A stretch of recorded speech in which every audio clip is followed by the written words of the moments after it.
One suggestion. सर्वार्थ साधिके चरण्ये त्र्यम्बके गौरी चरण्ये त्र्यम्बके गौरी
बाबाजी आने के बाद एक गाना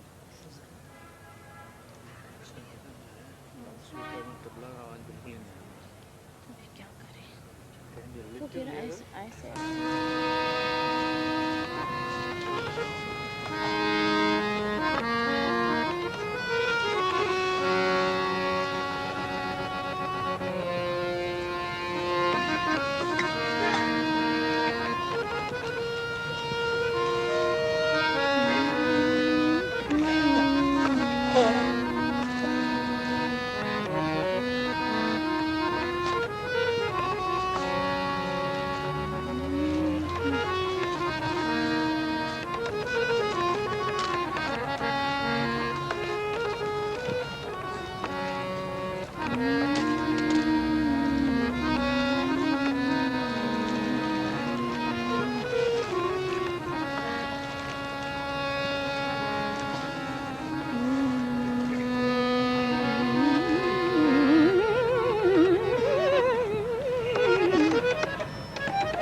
ताल में गड़बड़ नहीं होगा।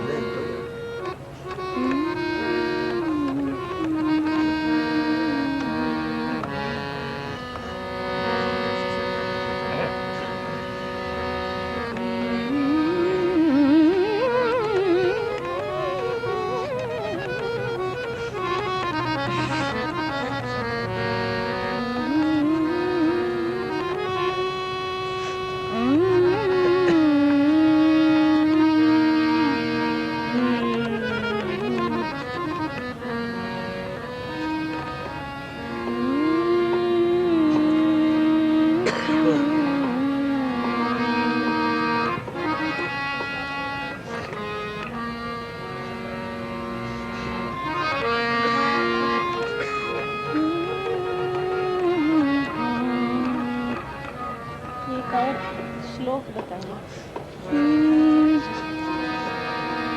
नमो देवी महादेवी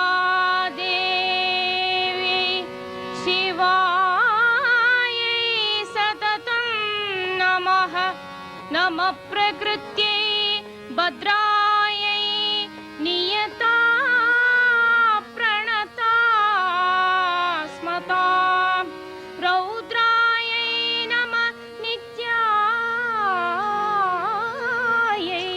गौर्यै दात्रै नमो नमः।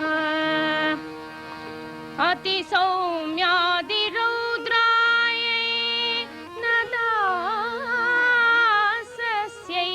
नमो नमः। नमो जगत्प्रतिष्ठायै देव्यै कृत्यै नमो नमः। या देवी सर्वभूतेषु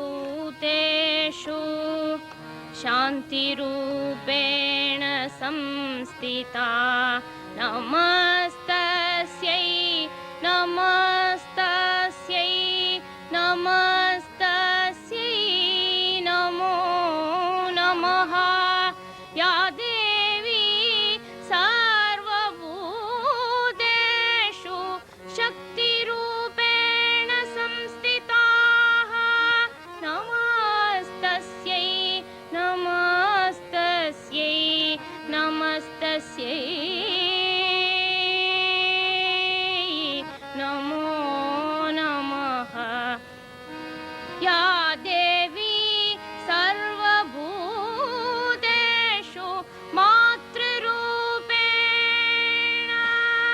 मातृरूपेण मातृरूपेण मातृरूपेण मातृरूपेण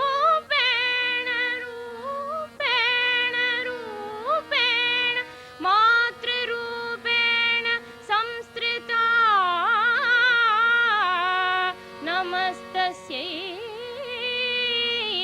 नमस्तस्यै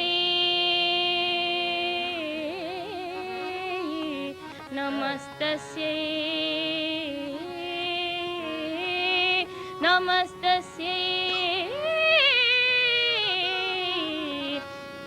नमो नमः।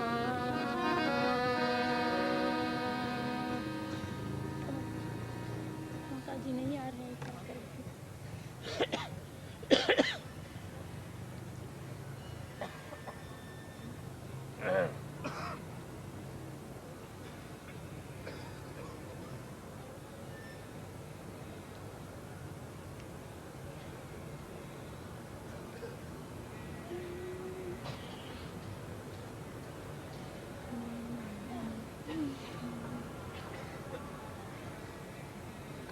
वळतरं शुक गन्धमाल्य शोभे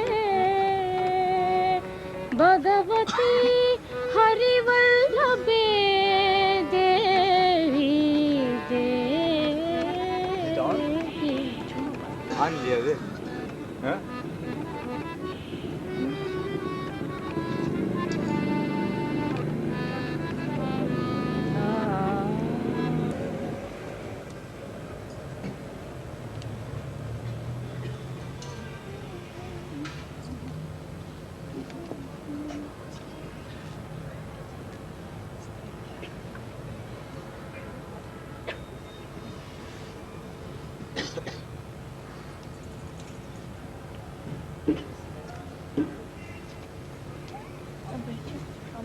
नमस्कार करके आ जाओ।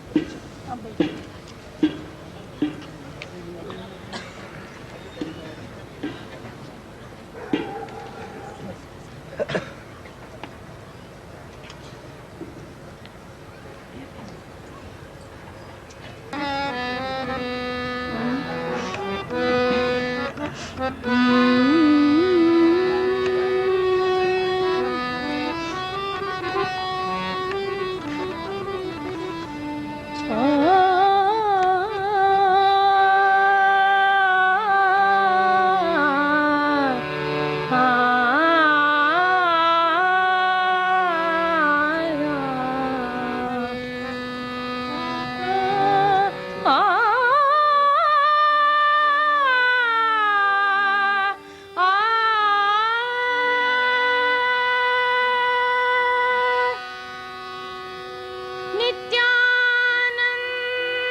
भिक्षां देहि भिक्षां देहि भिक्षां देहि कृपावलंबन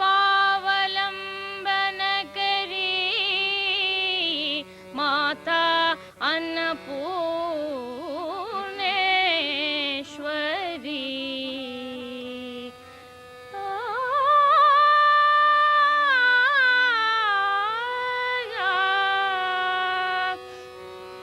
जय भगवती देवी नमो वरदे जय भगवती देवी नमो वरदे जय पाप विनाशिनी बहुफल दे जय भगवती देवी नमो वर दे जय पाप विनाशिनी बहुफल दे जय शुंभ निशुंभ कपाल धरे प्रणमामि तु देवी ना आरती हरे शुंभ निशुंभ कपाल धरे प्रणमामि तु देवी ना आरती हरे भगवती देवी नमो वरदे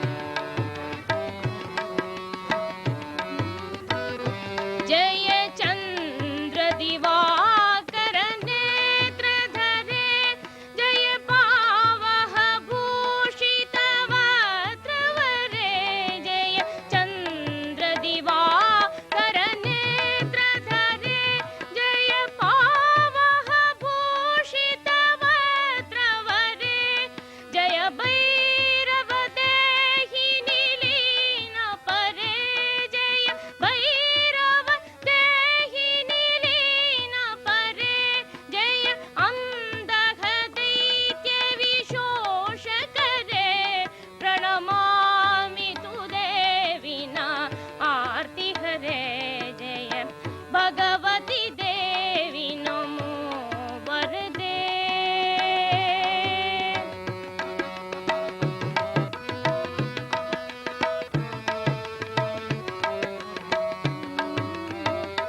जय महिष विमल दिनि शूल करे जय लोक समस्त के पाप हरे जय महिष विमल दिनि शूल करे जय लोक समस्त के पाप हरे जय देवी पितामह विष्णुनुते जय भास्कर शक्र शूरोवनते प्रणमामि तु देवी ना आरती हरे प्रणमामि तु देवी ना आरती हरे जय भगवती देवी नमो वरदे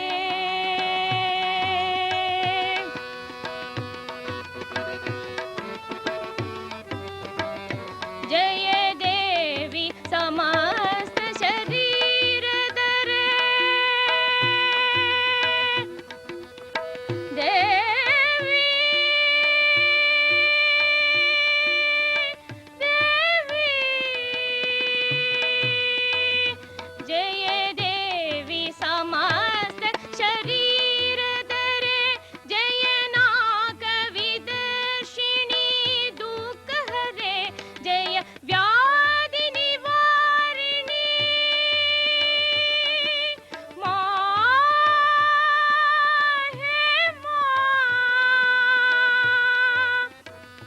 जय व्याधि निवारिणी मोक्ष करे जय वांछित दायिनी सिद्धि करे जय व्याधि निवारिणी मोक्ष करे जय वांछित दायिनी सिद्धि करे प्रणमामि तु देवी ना आरती हरे जय भगवती देवी नमो वरदे नित्यानंद करी वराभय करी सौंदर्य रत्नाकरी निर्दोदाखिल घोर पापनि करी प्रत्यक्ष माहेश्वरी प्रालेयाचल वंश पावन करी काशीपुराधीश्वरी भिक्षां देहि भिक्षां देहि भिक्षां देहि कृपावलंबन करी माता Annapurneshwari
Shri Mother, and brothers and sisters.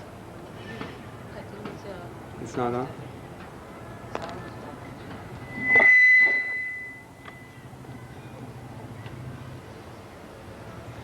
Shri Mother, brothers and sisters,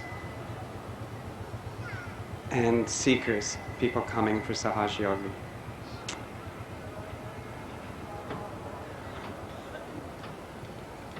I'm from the West, from the country of Canada. I live beside, very close to the country of the United States of America. That country is the most powerful, the most materially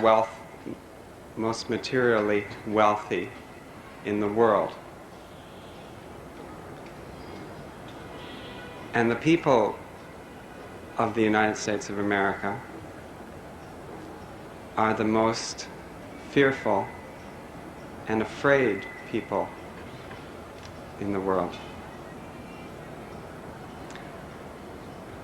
They are afraid to walk their own streets at night. They're afraid of an invasion from another country. They're afraid of what is inside themselves. And so it is with all of the Western countries. America's the worst, but with all of the Western countries and with all of the Western peoples. And the Western peoples are not simply those who live in the West, but those who have embraced the values of the West. The values of the West, the material values, taken the material over the spiritual. And in taking the material, in grasping the material, we have also grasped that fear. We're afraid of so many things. We live our lives in fear.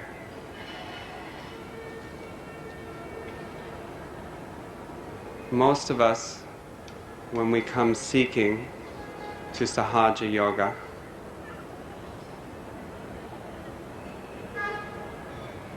some of that seeking is out of fear. What's going to happen to us if we don't find something that can take care of our problems? Maybe we're afraid of dying from some disease that we've contracted. Maybe we're afraid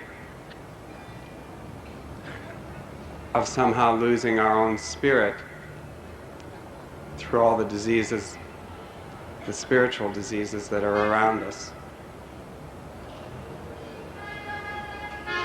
So it's essential and important that Sahaja Yoga be able to give us fearlessness, courage, fortitude. In the Christian Bible, there are 7 gifts of the Holy Spirit. And the 4th gift, the gift of the heart, is the gift of courage. That gift comes when you receive the Holy Spirit, when you receive your realization. That gift comes with Sahaja Yoga. That is the gift of the goddess herself.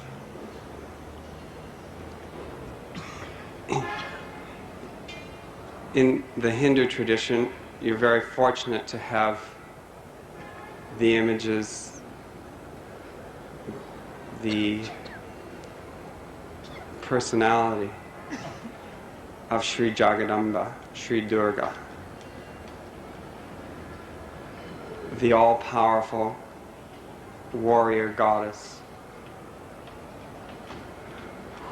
who is afraid of nothing because she needs to be afraid of nothing. There is nothing, no one, more powerful than the Devi.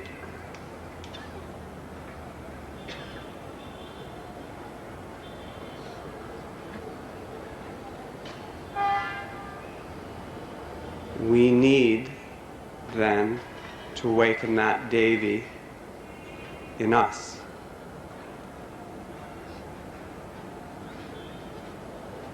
Now, if you're new here, if you've come looking, if you're not a Sahaj yogi or yogini, then I invite you to look around at the Sahaja yogis and yoginis that are here and see the gift of courage, of confidence, of fearlessness that our Mother has given us.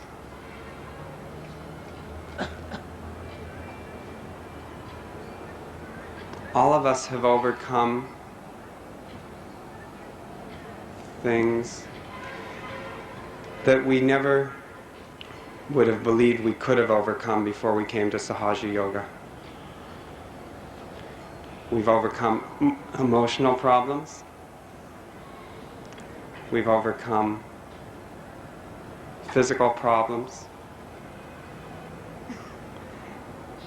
We've overcome problems that have been with us for years and years and years. For me, it was difficult to stand up before an audience and speak. Now there's no fear. All I have is confidence. If Mother asks me to speak, I can speak.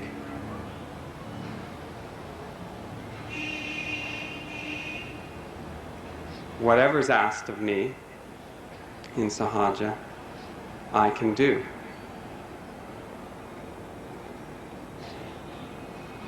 And that's because I've been given something that's inside myself. And that's very important. Here we have in Sri Mataji the most important spiritual personality of this or any other age.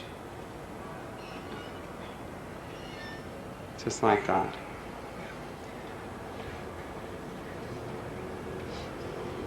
But you don't see Sahaja yogis simply sitting and worshipping Sri Mataji, just sitting and taking. I mean, we do take, all we can do is take. But we worship in our action. Sahaja Yoga is not something that teaches you how to sit, how to be passive, how to be passive. It's something that teaches you how to go and do. Sahaja Yoga is and will change the entire world. It will change it in every aspect. And it will change it because we are given within each one of us those qualities that Sri Mataji represents as our ideal.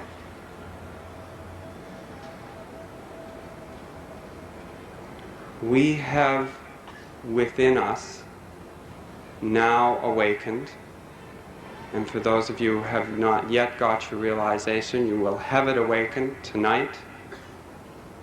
We have within us the courage, the confidence, the ability to deal with every problem in this world. Nothing too big, nothing too insignificant. It can be taken care of. And we can do it. And we can only do it by surrendering the ego and by allowing God, by allowing Sri Mataji to work it out through us.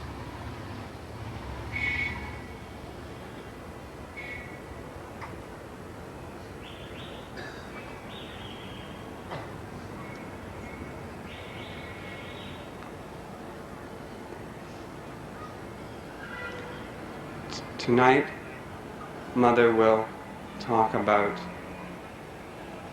the Devi and where the Devi resides in our chakra in the center heart, and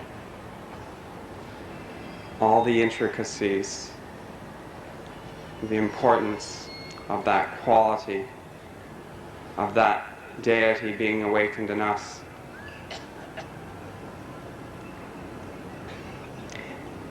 And you must remember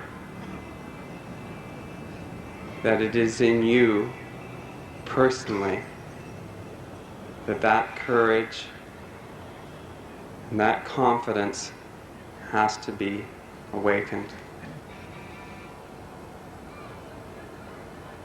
We all know that the world has to change, and we all know that it has to begin with us.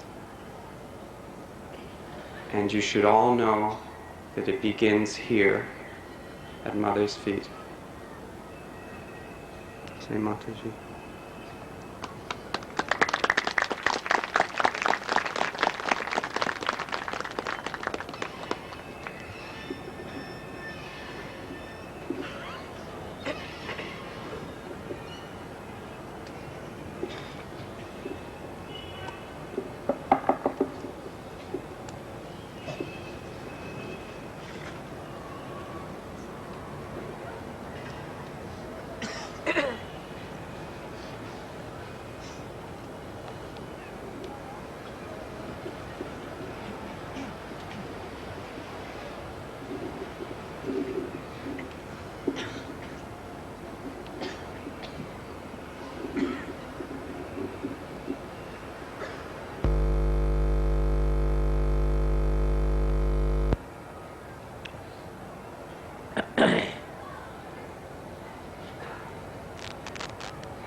Today again,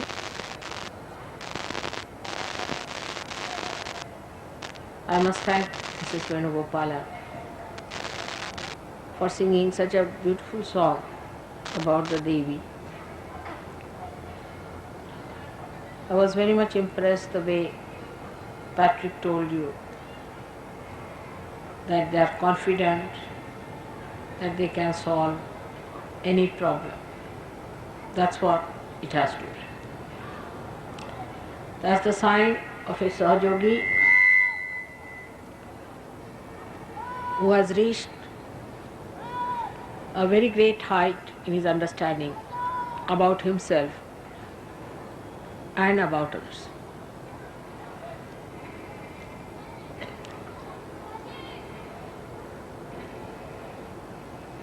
The chakra of the goddess lies behind the sternum bone in the spinal cord.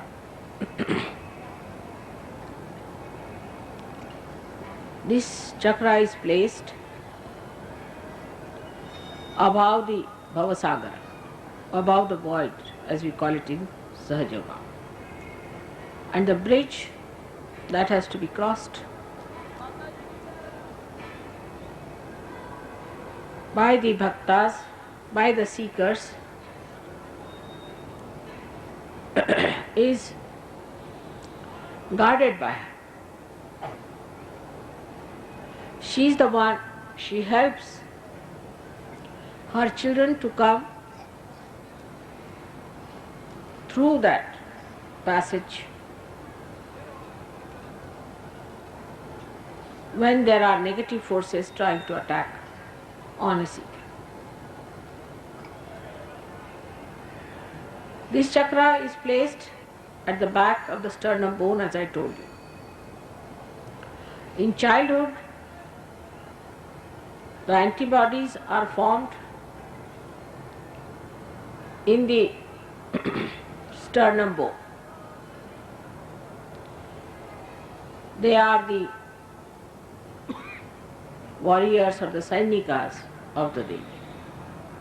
Until the age of 12 years, they grow and multiply, and ultimately they all get distributed all over the body.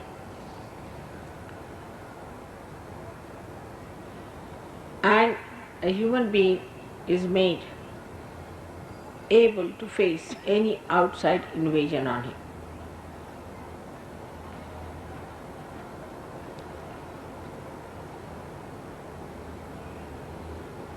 These antibodies know how to fight. They are extremely confident, and they know who are their enemies. They have all these messages built in themselves. So when the anti-God element enters into the being through any process, say through food, through words, through action, through devilish people, or black magic, these antibodies combine together, collectively fight the invaders.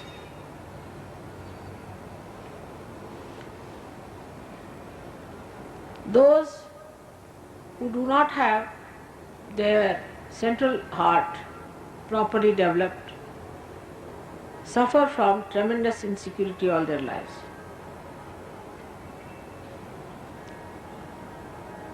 When they are children, you try to control them by frightening. These children later on become extremely insecure. They are afraid of darkness, they are afraid of night, some of them are afraid of everything. Because the antibodies that are built in the body are not sufficient in number. And being this center so weak, the person feels extremely insecure. Later on in life, when the child goes to the school or he tries to work,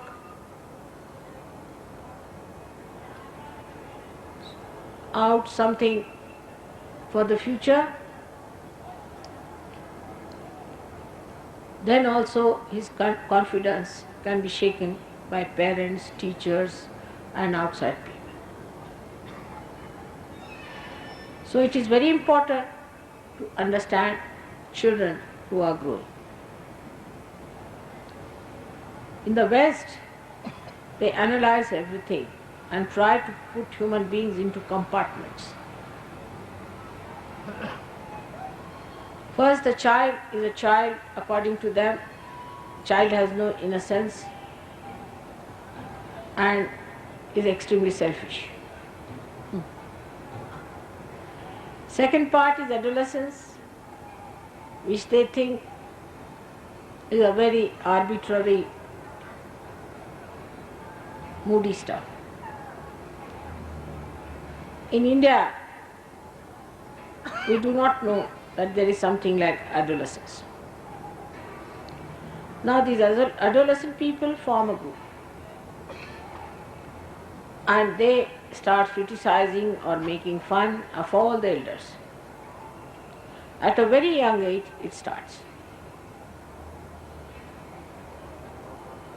First they make fun of the teachers, then of the parents, then of all the people who are senior to them. They start becoming extremely active in their brains because they see too many televisions and things like that.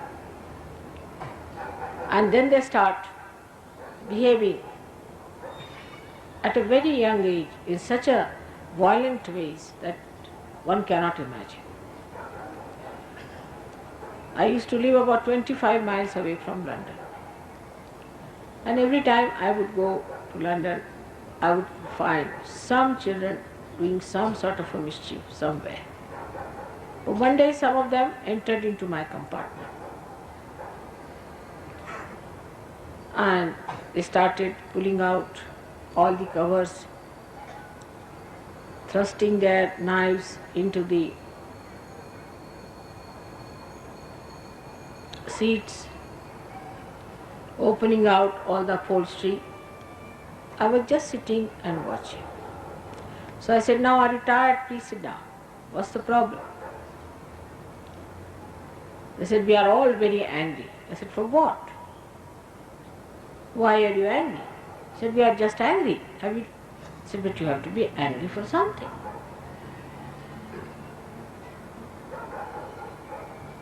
They were children going to good schools, definitely wearing very good clothes. And then I had to, when the train stopped, I called the ticket collector and told him that these boys have been doing all this hooliganism in the compartment and you better look at it. And he came in and he said, "This is a common thing." And then somehow or other he took them out. But the only thing I felt about them is that all of them had their center heart catching. On the Kundalini, they are catching their center heart. But when they saw me, they sat down. They were quiet. They listened to me. I settled their center heart.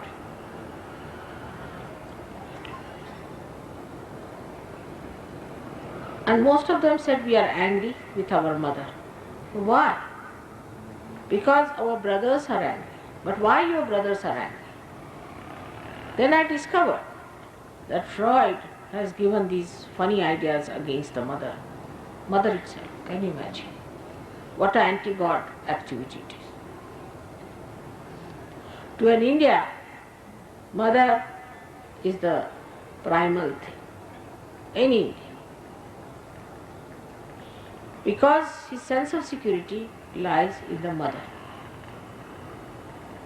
Even if the father is hot-tempered, is angry, still they depend on the mother. Because mother knows when to get angry and when not to get angry. She has the discrimination. And she is the one who protects them. The idea of mother is completely blasted in the West, and this is the reason why the children of that country feel so insecure, and when they grow they are extremely insecure. You won't believe that all the time they are polishing their brass, cleaning their house, but not even a rat enters their houses. And if they have to talk to someone, they'll make a person stand outside and talk from inside, especially in London. Because they're literally frightened. Nobody will believe the British who ruled us are such frightened people. But they are. They are frightened of each other, they are frightened of themselves. The reason is the center heart is absolutely weak. I have told you the first reason, the family insecurities. The child does not know when he comes back from school whether his mother would be there or she would be gone.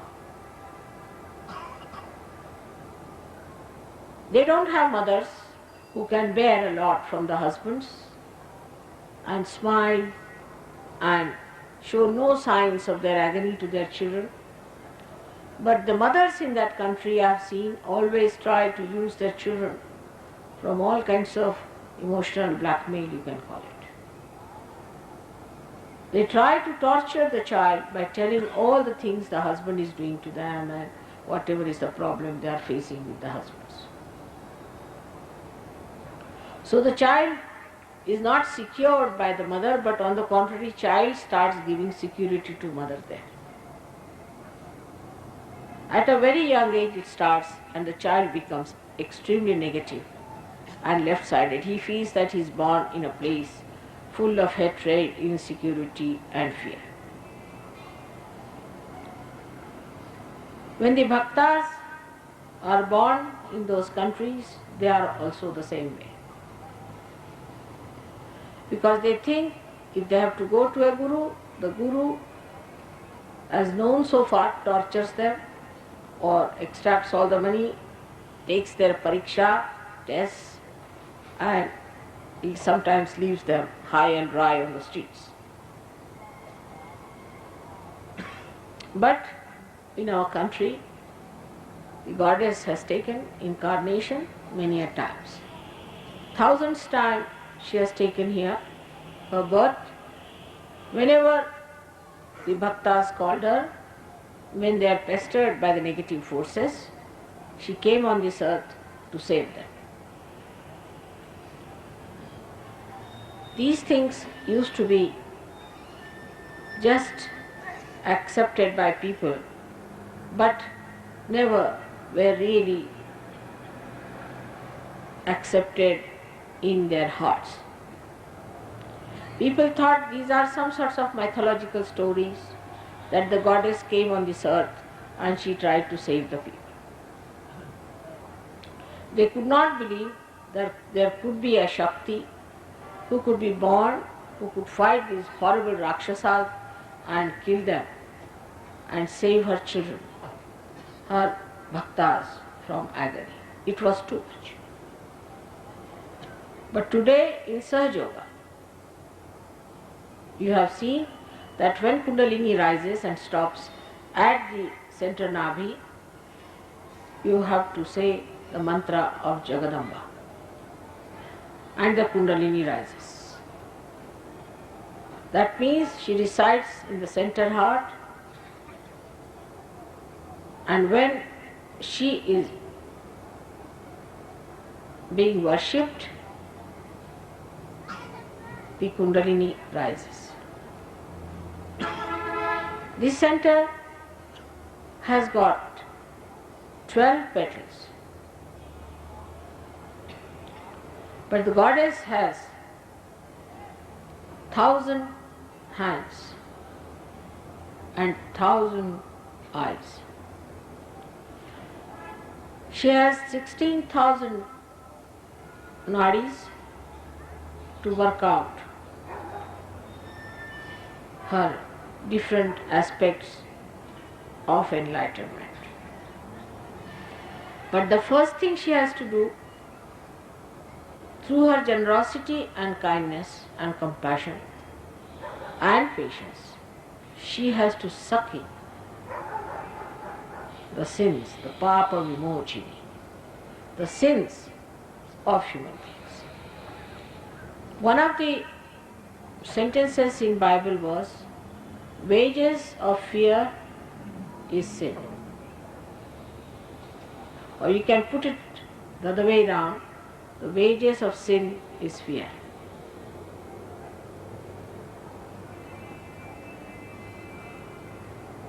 If you have fear, you are committing a sin against yourself and against God. Because if Mother is Almighty and she can solve all your problems, you are under her protection, then why should you have any fear? That means you don't believe that she is that powerful.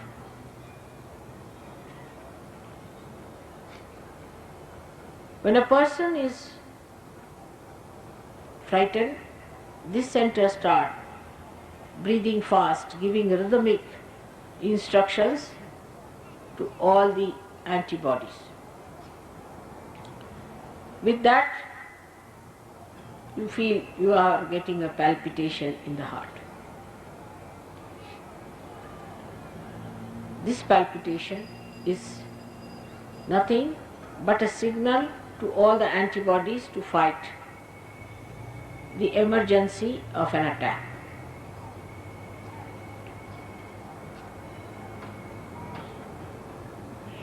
But when somebody builds up insecurity later on in life, it becomes a physical problem. If they have insecurities earlier, it is an emotional problem. But later on in life, when one develops a insecurity, any kind, like a wife is insecure about her husband. Husband is a loafer or a bad man and carrying on with other women.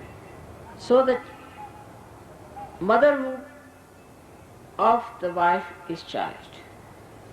And when her motherhood is challenged, she may get the weakening of the center, by which she may suffer quite a lot and may have even breast cancer.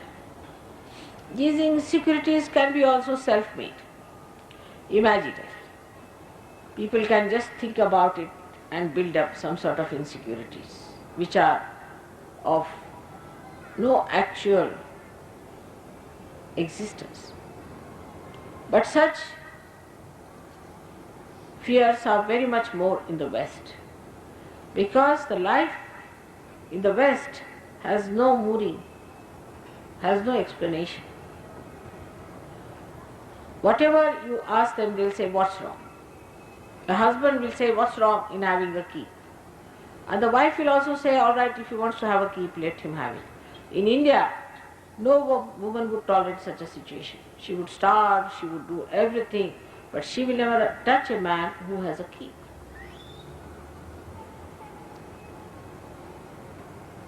So the basis of the strength of Indian women is their sense of chastity. The sense of chastity in the Indian women is so great that nothing can deter them as long as they are chaste. But if they are not chaste, then fear settles in them very fast. Chastity is the strength of women.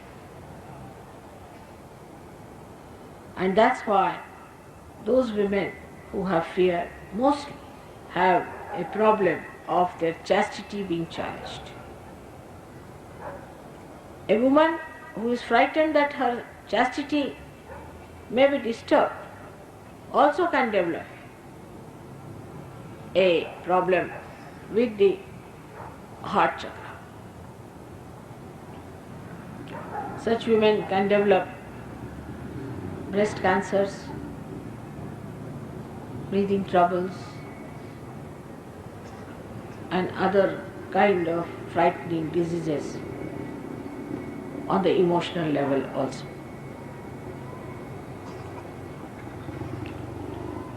This chakra is ruined in women when they lose their only child,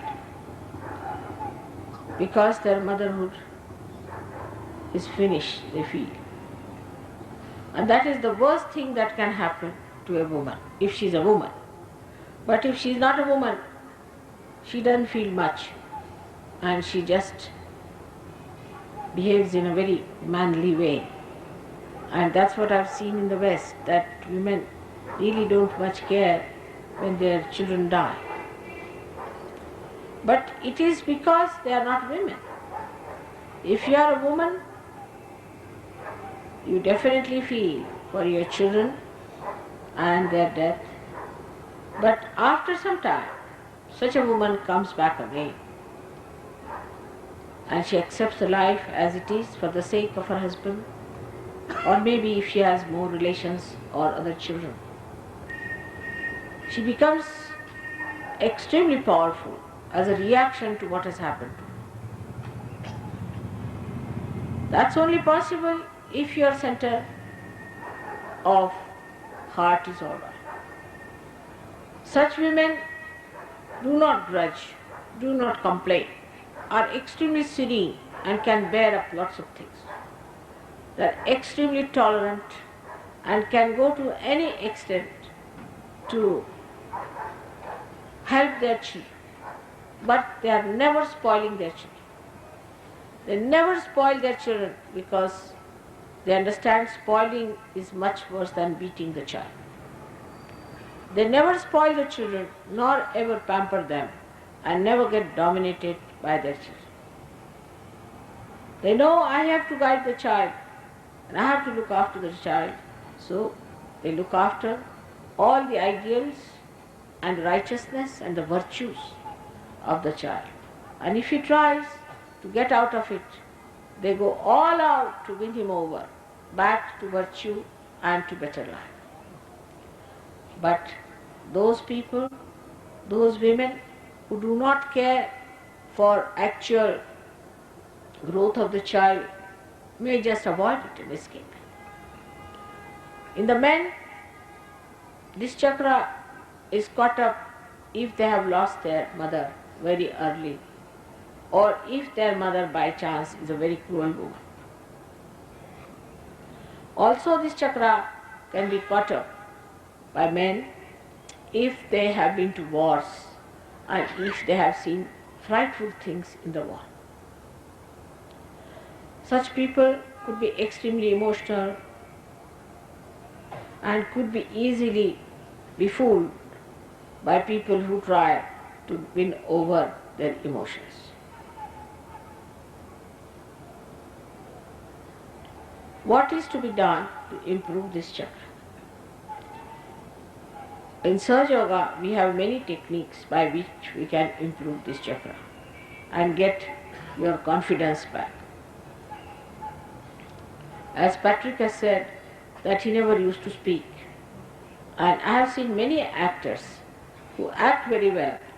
And when they came to my program, they said, "Mother, please don't ask us to speak because we just don't know how to speak. We can act, but we cannot speak to people." And I tried once and twice and they ended up with 2-3 sentences mumbled down and sat down. I found out all of them had this chakra very badly damaged. Perhaps they lacked the love of their mothers, perhaps they did not love their mothers, or perhaps maybe that they did not understand the value of virginity in women. So those men who try to look at every woman who passes by, those men who try to have lusty eyes, can also develop this center very badly. And lots of problems can come through this center. One of the problems that comes through this could be lung cancer. But I've seen this center is very badly affected also by certain negligence in life. Like some people have a habit of having a very hot bath and then coming out of that hot bath and entering into some cool place. Such people will catch this center very badly and they will have a problem. Then there is another thing which looks very simple, but many people have a habit, especially summers, to wear a one single kurta or single shirt and not the undershirt. This is also not proper. A man must always have something under his shirt, otherwise when it starts perspiring, he can get trouble into this heart center. This heart center is caught up by various emotional problems in human beings. Husband and wife, if they all the time quarrel, there's always quarreling in the house, especially if the mother is very dominating, the child develops this center. And if the father is very dominating, the child develops the heart itself. So it is very important that husband and wife should never quarrel in the presence of their children. Now there resides in this center the incarnation of the goddess who came on this earth thousands of times, and she resides there for your protection. But first of all, you have to be worthy of her protection. When she came on this earth, many a times, her body was made by various forces, as if she was like a bubble, and the bubble was covered by so many things added on to that. And that's how she got lots of things from various gods. Like her hair she got from Yama, the god of death. Her nose she got from the god of wealth, Kubera. And her ears she got from the Pavana, that is air. Like that, her body was made specially by the essences of these great deities who donated their essences to the goddess to be equipped to do these multifarious activities. Now the first activity, as I told you, of the goddess is to save her children from the negative forces. So she looks extremely mild, sweet, but she can be extremely violent, in the sense she can kill or crush anyone who tries to overpower her children. Ati Saumya, Ati Raudra. These two temperaments exist only in the goddess, because she is the mother, and at any cost she wants to save her child. Also towards her child, when he goes beyond a point of understanding, when he shows no sense of discipline, then also goddess can pull him down by certain methods that she adopts. Now first of all is that she gives all that is needed to remove the fear from the mind of sadhakas. Secondly, she cures the center by giving birth to additional antibodies in the body, and by vibrating the tired antibodies to act in a way that they can fight back again.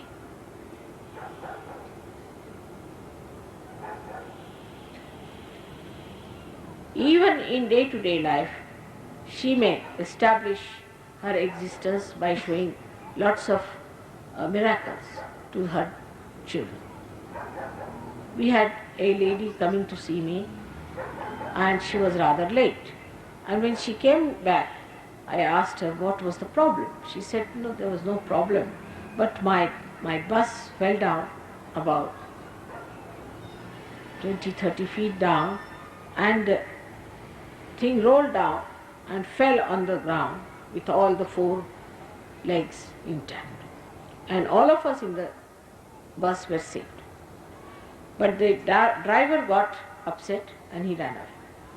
So somebody who was in the car, who knew how to drive, came down and he switched on the car, and the car started moving. And we came back then to Bombay. So on the way they started asking, there must be some saint sitting here. Otherwise, how can we be protected? Only a saint can protect us like this. And she was wearing my ring. Oh, they said, this is Mataji's disciple. They all started falling at her feet, saying, oh, you have saved us, you have saved us. So there are many miracles that take place in your life. When you see an accident taking place, suddenly you find the accident is over. There was one fellow who was a journalist called Marathe. He and his friend, another journalist, were coming from Lonavala down, and it's a very big slopey road, ghat, and their brakes failed. And the driver said, now the brakes have failed and you take God's name. And they started remembering their mother. And suddenly they saw a big truck coming ahead.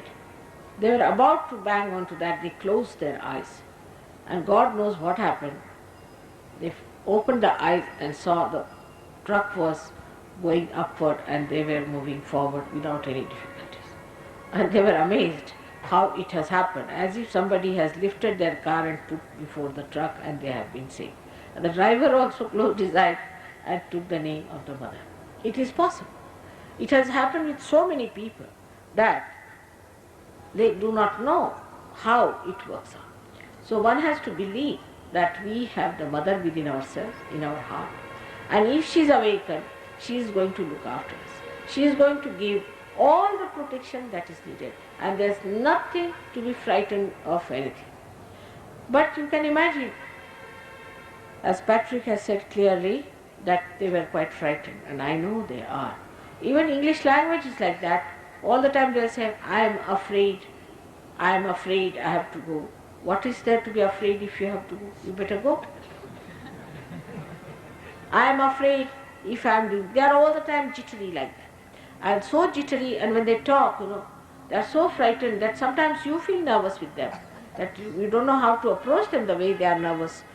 And one of the reasons why they are nervous is that because they plan too much, think too much, analyze too much, and then ego settles down into their brains and ultimately covers the heart. Because their ego covers their heart, they get a fright. Actually, it so happens that if you become ego-oriented, you start seeing yourself through. Because when you are at a level, you can even see your ego very clearly.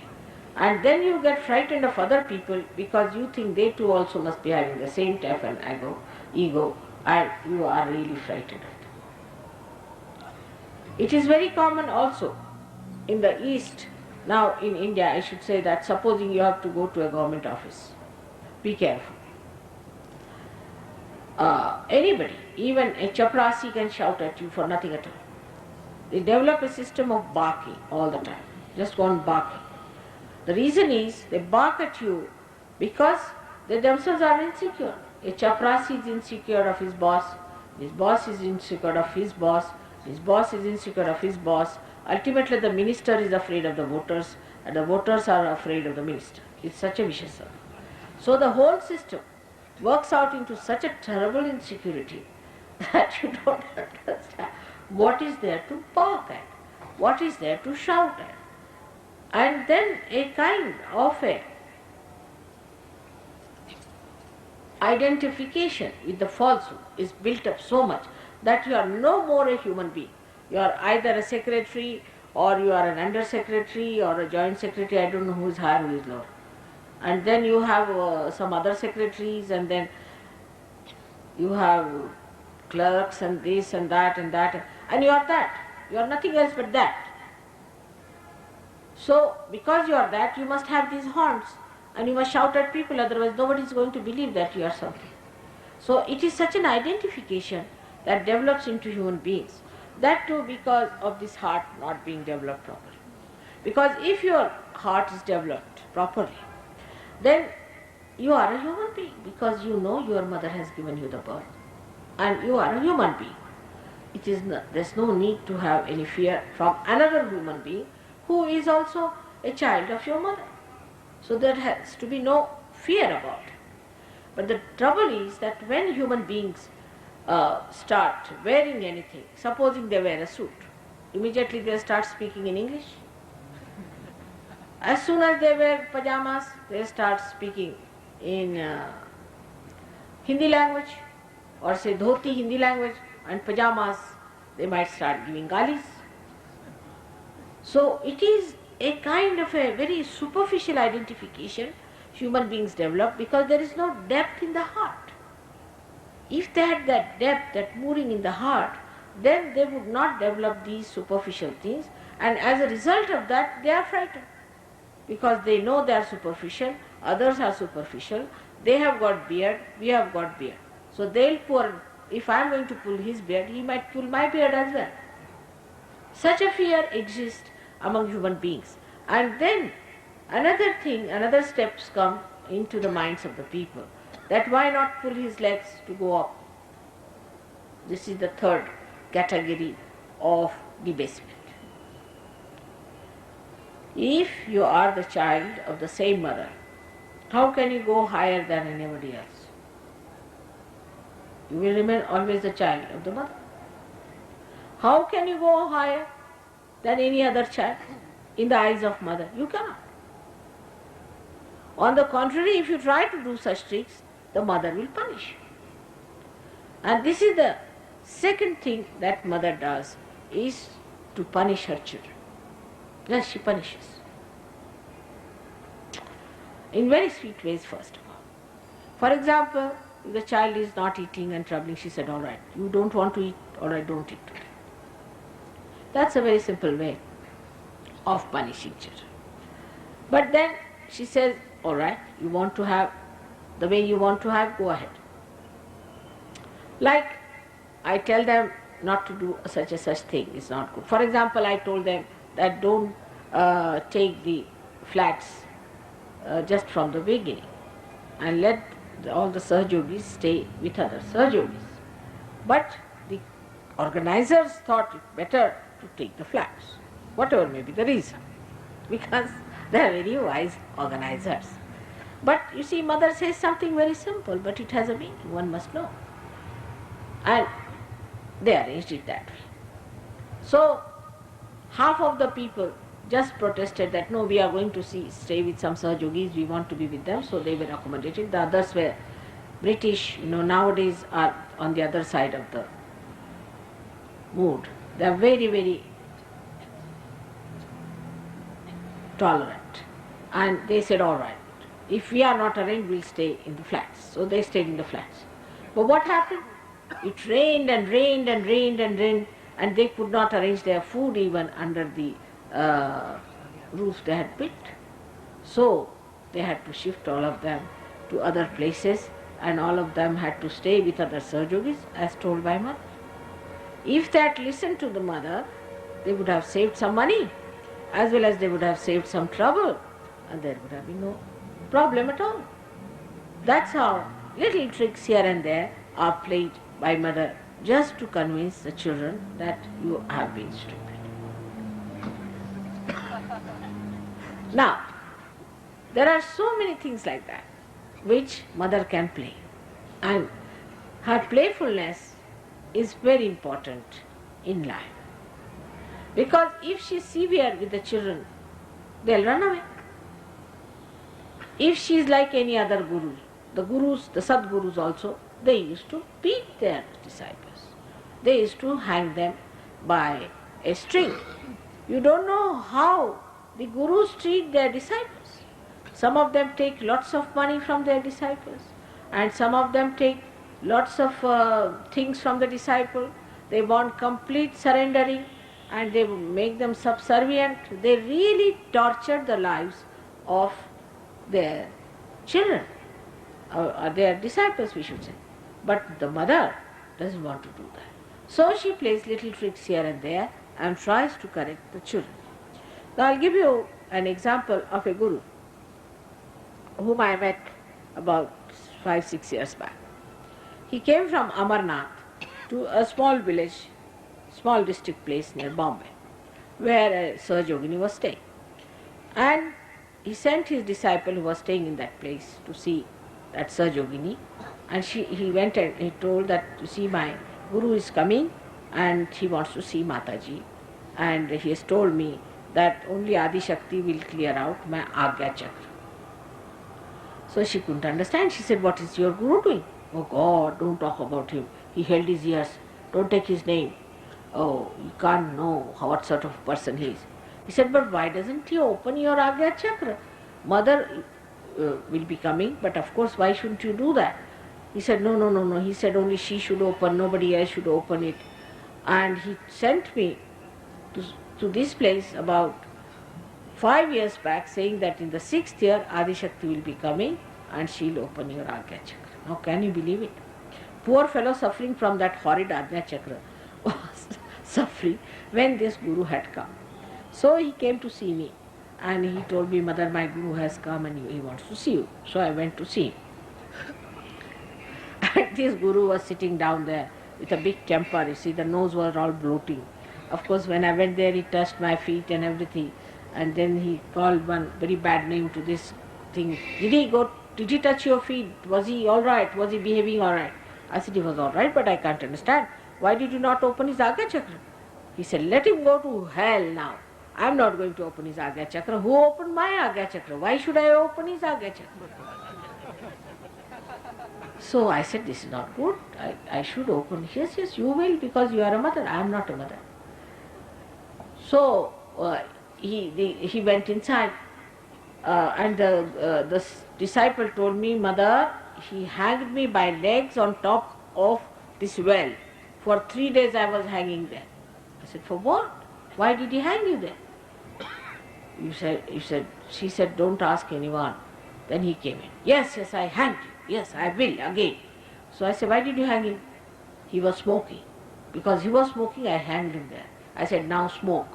And I was putting him down, up and down. I said, I am smoking you. And he tortured him like this. I said, but why should you do such a horrible thing? He says, otherwise, how will you discipline? I am not a mother. I don't know how to discipline. This is the only way I can discipline him. And he said, you go on spoiling him, but I am going to discipline him. Like, all right, I said, you shut up now, just now, don't talk. But let me put his Agya right. And I took about 2 minutes to put his Agya right. I said, his Agya is all right now. Then he said, did he promise you that he will not smoke? I said, he did not. So he said, you better ask him the promise. Otherwise I will not allow him to eat his food for 3 days.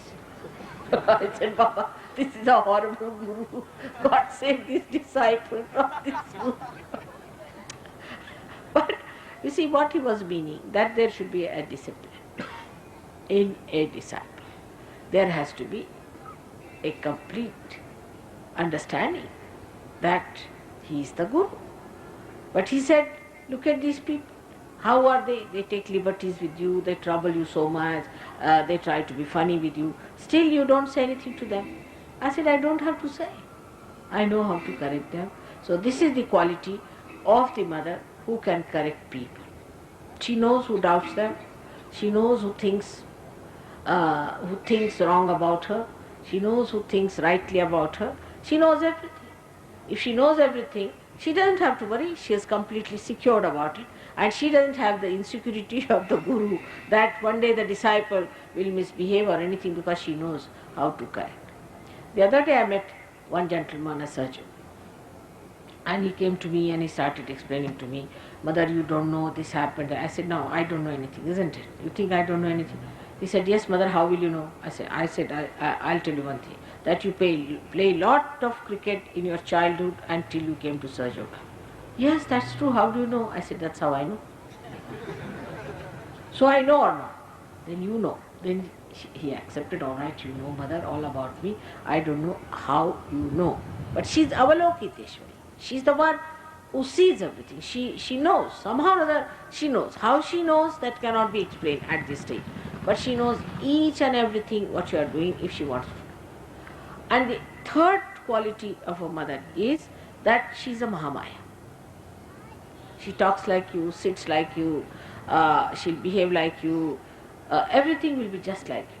And you won't be able to make out the depth of this woman who is a Mahamaya.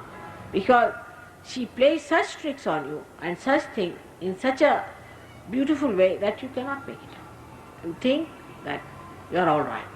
You go to a person and you tell anything you feel like about mother, you try to do anything, and ultimately you discover that everything she knows. And when you discover that, gradually you start understanding, then when she knows everything about me, I better be all right. And how does she know? Because she resides in your center heart. She knows everything what you have been doing, what you are doing, what you are thinking of doing. So, what does she do? Sankalpa vikalpa karoti. Whatever sankalpas you are making, she'll make it fall. If you say, no, I have decided, Mother, to do this, and I am going to do it, it will fail. You have to judge yourself as a real son of your mother. As in Bombay or any place, we tried to get some land, nobody could get it. We tried. You see, they said black market money, bribery, corruption. I said, nothing doing, I'm not going to do any of those things. So they said, then Mother, how are we to achieve it? I said, you will achieve it, don't you worry. Then they started saying she's not practical, she's this, she's that.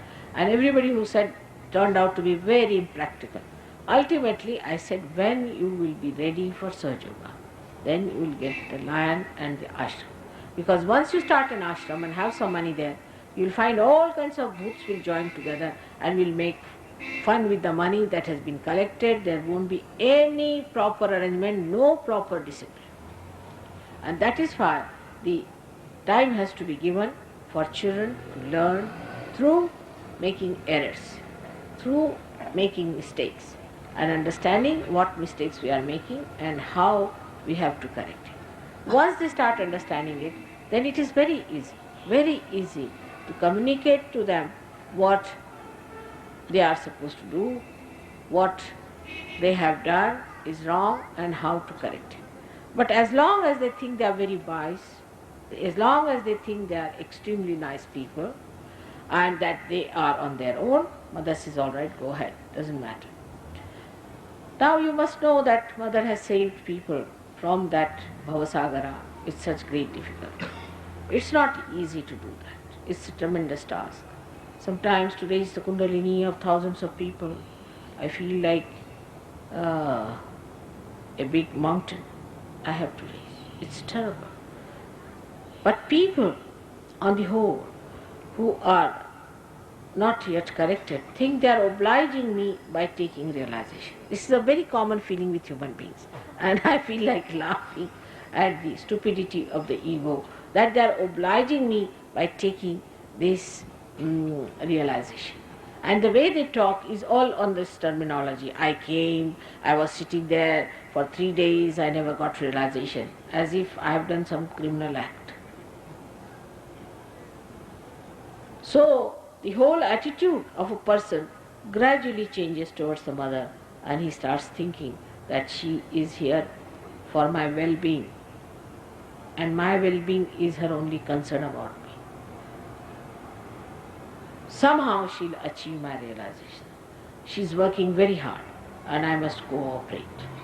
I must learn to cooperate. It is for my hita, for my good she's doing it. And I should try to understand that it is for my good.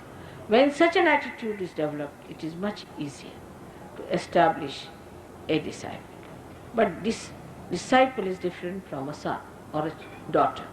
Because mother is a guru, no doubt. Mother is a guru from the very beginning you are born. But for a mother, it is very difficult to be as harsh as these gurus are. Not at all, nowhere near them. One cannot beat them in the harshness. But it is for you in your own wisdom to understand how to behave, how to ask for realization, how to change your attitude. Because if you think too much of yourself and you try to show off, she'll say, yes, you are very great, really, you are very, very great, till you suddenly discover that you have developed 2 big horns on your head and now you are good for nothing. Then she will say, all right, now come along. You have developed this disease, I'll put you right. So better not do all those things. On one side, she is willing to go all out to save you from all troubles. Like supposing you have some heart trouble, if you have any other trouble, she'll go all out to save you. It's not easy to cure anybody's heart. People think that mother has cured us, so it's all right, take it for granted. It's not so. When you get Sahaja Yoga, you'll be surprised that when you try to cure one person, you will fall sick for 3 days. It's not easy to cure. And those people who cure sometimes do it through bhoots also. Those who have bhoots can also cure because they themselves are bhoots. What can happen to the bhoots? They cure people but put one bhoot into the patient in such a way that that patient becomes a slave. And such bhutish people can be curer, faith healers or anything like supra-conscious, all sorts of people.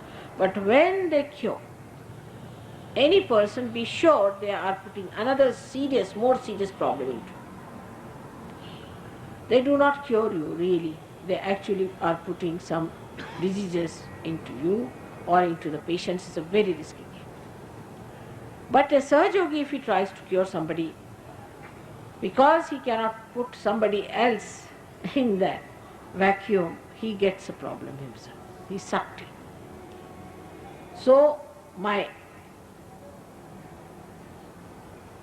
advice is always for every Saj Yogi that you should not cure anyone. There is no need for you to cure by touching. You should use my photograph, you can distribute my photograph, tell people how to cure themselves. But don't cure anybody because you will have problems, because you are not a bhoot. And you will be hit hard, so be careful about it. Don't try to cure anyone, only use the photograph. By using the photograph, the Shraddha will be there, the person will be steady, and you will be all right. Like yesterday we had some patient here, and some people felt the compassion for that, and they all caught up. There was no need to feel compassion. Have you got more compassion than I have? What was the need to bring the patient here? There was no need, but they both got caught up. So there is no need to bring any patients to me. That's not the way to behave. Never bring any patient. If there's a patient, leave them alone. Tell them, mother will look after you. We have nothing to say. There's a photograph, you must use the photograph, get your treatment done with the photograph, and you get cured. Otherwise, first thing that will happen to you, that you will catch on your center heart. Because that's not your job. You are not to do that. If you try to do it, actually it is your ego sometimes that makes you think that you should cure a person, sometimes. And when you try to do through your ego, you get into trouble. Not that you cannot cure, you can. But you have to be of that level. When you try to cure a person, you do not become a supra-conscious personality, means you don't become ego-oriented. But they do, ultimately they are all of them. Those who have tried to cure others and do like that, they have gone out of Sahaja Yoga completely, becoming just mediums. They have become mediums, horrible people. When they talk on the phone, I feel somebody is pouring poison into my ears. They are so horrid that you can't imagine. So it is important for people who get realization not to indulge into any curing, because they will develop this center heart. Center heart can be developed in countries where there is all fear, people are frightened. It can be developed by other things by which people are frightened. Reading books of bad gurus and reading the books about shocking things, like many people who read the Kundalini's book have got center heart because they are so frightened about the Kundalini. Anything that frightens you if you read can make your heart very, very weak and dangerous. Now we have two other sides to this center heart. Is the mother's heart, is her own brother, is Vishnu, takes incarnation as Sri Rama on the right hand, who we think is the father, who is looking after his children. So that is the father and this is the mother, though here the father and the mother are in two aspects, that the mother is the sister of the father, and father is the mama of the disciple, of the sadhakas. The mama is a greater father than a father, as you all know. And so this uncle, who is the incarnation of Sri Narayana, looks after the protected disciples of the mother. He gives that father's understanding to the children, because at this stage this Father, God Almighty, is not known, who is Shiva. So this uncle looks after the children till they are grown up enough to meet their father. And that is how we can say that Parvati or Uma or Devi, she comes to her mother's place, Maika, and resides in this center heart. And there her brother protects her children. When she gives realization to children or gives them second birth, then this mama looks after the sister's children and helps them to build up the security of a father. So the right side of every human being represents the fatherhood. The fatherhood. And the fatherhood of a man is very important. If this center is spoilt or if there's something wrong with it, then you get asthma as a disease. Asthma is only caused by this center being spoilt or some other combinations with this center. Asthma is very common among girls and boys, and the relationship with the father or the understanding of the father or your own fatherhood is not all right, you get this trouble of asthma, and for that one has to ask the questions to the sadhakas, what sort of a father you have. And one gentleman came and asked me, why everybody is asking me what sort of a father you have, what sort of a, everybody asks me, what about your father, what about your father, what has my father to do with me? Actually everybody feels the right heart and they have to ask about the father, because father resides in the right heart, and the principle of fatherhood, if it is spoiled, if there is a problem with the principle of fatherhood, then you get this problem and many other problems, which I do not want to discuss now at length, but you can understand a person who has no father, how diffident he is and how he behaves, and also such people, those who have not known a father, can become very wayward, licentious or permissive, or could be very much secretly licentious. The people who lose their father do not have that they lack in that discipline that the father gives them. Or could be such people could take to a very remorse and unhappy life, or they could be very hard on their children, or could be extremely kind and spoil the children. It could be anyway. So it has both the reactions, either too much of love giving or too much of strictness. It can be anything, or a person could be of this kind, may be very strict in childhood and could be extremely lavish in old age. It is a very imbalanced personality. So the person who has no father has to know that his father is Sri Rama. He should not worry about anything. He is a one, with one arrow he can kill any number of people. So he should have no fear at all about his father not being there or father being dead or something happening like that. On the contrary, if the father is dead, it's better to tell him not to worry about you and that you are all right, so that you leave your father in peace and ask him to take his birth than to bind him to this earth.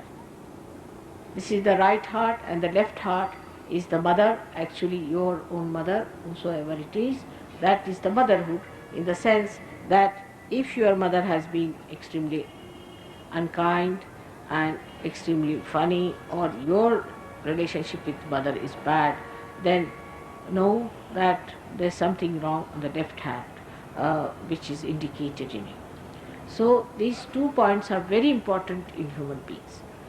If a Sahajogi just decides that I have a father and a mother, God Almighty is my father and my mother, then these problems can be easily solved. But in Sahaja Yoga, it is not what you think that works out. It does not. Like in the car, if you sit down and think that I am going to Connaught Place, you won't move. You have to move your hands. In the same way, in Sahaja Yoga, you have to move your hands, clear your chakras, move them higher and put them up. It's not what you think is important in Sahaja Yoga, not at all. You may think that I am doing very well in Sahaja Yoga, I am very good, but it's not so. It is what you actually achieve. Your ascent is the point. So as in the car, as I told you, you cannot just sit down and think and do the job. In the same way, you have to run this machine, and you have to see that you get all this movement. There should be gati in you. Otherwise, there is no sense in just talking about Sahaja Yoga, thinking about Sahaja Yoga, and convincing yourself that you are a great Sahaja Yogi. It is how you manifest it is the point, which very few people understand. Very, very few people understand that it has to be manifesting. It has to be karyanvit. It is not just talk morning till evening. Even when I am talking, now I am opening your heart center. I'm working it. Even I'm talking also, I'm opening it. It's working. You will see your heart chakra is open by the time I finish my lecture. It is so, because I know how to do it. When I talk, I'm just watching where the chakras are catching, what's happening, and I'm catching all these points and touching it and trying to open it. And that's how it should be. That even when you talk, it should be Karyanvit. Even when you are quiet and raising your hands, it should be Karyanvit. Whatever you do, you should be Karyanvit. Even if you glance at anyone, it should be Karyanvit. It should not be just a kind of a jabbering that we do sometimes about surgery. The greatest fear human beings have, that they think they have done lots of mistakes. And these mistakes are too many, and they can never get realization. They'll be doomed, they'll be going to hell. This is not true at all. Nobody is going to go hell if you do not want to. If you want to stop it, you can stop it. The time has come. You are going to be blessed, and blessed forever. So may God bless you. Today's lecture I have given you in a way that you should understand the importance of confidence, but not by saying I am confident, because when you say outwardly you are actually egoistical. But when you say in your vibrations, then you are confident. May God bless you. Today I am sorry I have to go for a dinner tonight, and I won't be able to spare much time today for touching feet, because yesterday my brother came home for dinner and I reached 11 o'clock, so we went away without eating food. Again today he is coming, so I hope today you will excuse me for my brother, because after all I must look after your mama also sometimes.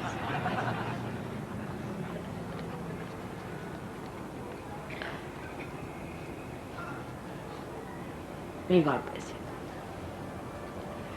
Tomorrow I will talk to you about Vishuddhi Chakra, which I will start exactly at 6:30. I hope you will make it convenient to be here exactly at 6:30. We start our program tomorrow exactly at 6:30. अब पैर नहीं छूने का कहा तो पैर छूने लग गए. जब नहीं कहा तो सुनना चाहिए. Those who do not obey suffer. You should not. Once I have said it, what is there? Obedience, why is it difficult? Why is it difficult to obey? It is just try and obey, and you will find it. Obedience gives you the real confidence. It's obedience, just obedience. Just try. Just try to obey. It's very simple. And said today no touching of feet is all right. For Indians it is difficult. But if in English, if I say you touch my feet, they will not. They say, who are you? You laugh at them and they laugh at you. That's what it is. So today you become Englishmen. Thank you very much. 5 तारीख का programme वहाँ का रखा था, वहाँ का cancel कर दिया, कीर्ति नगर। अच्छा, वो वहाँ मंदिर में कुछ भूत बैठे हुए थे, उन्होंने ना कर दिया, तो यही रख लें 5 का, 4 तक तो है। एक दिन तो छुट्टी ठीक है माता जी, ठीक है माता जी। क्या बोले भूत?